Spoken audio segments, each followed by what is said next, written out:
Bonjour à tous, bienvenue pour un nouveau tour d'Europe de la presse. Ce vendredi 13 septembre 2013, on file d'abord en Angleterre.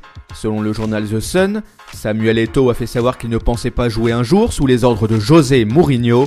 Avant de collaborer ensemble à l'Inter Milan, les deux hommes entretenaient des relations très tendues.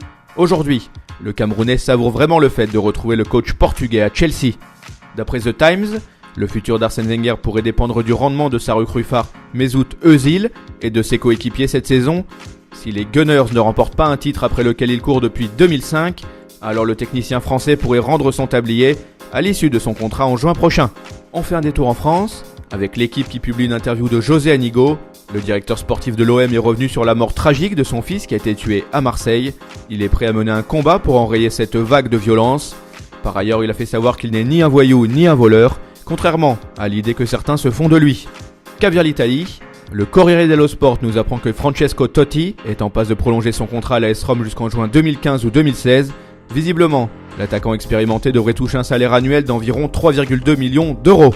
Tuttosport, quant à lui, évoque le cas Arturo Vidal.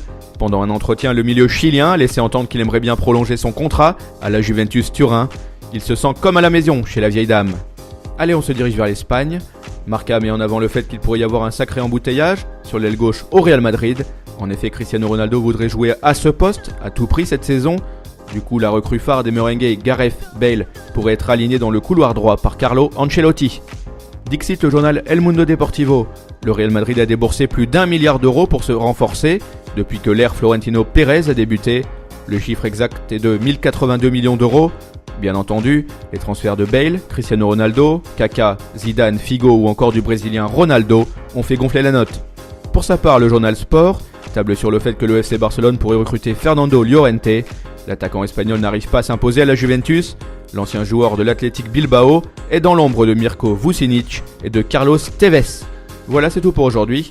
On se retrouve très vite pour un nouveau numéro. En attendant, n'hésitez pas à consulter le site de Top Mercato, nos applis pour mobile et tablette, sans oublier nos chaînes YouTube et Dailymotion. Ciao!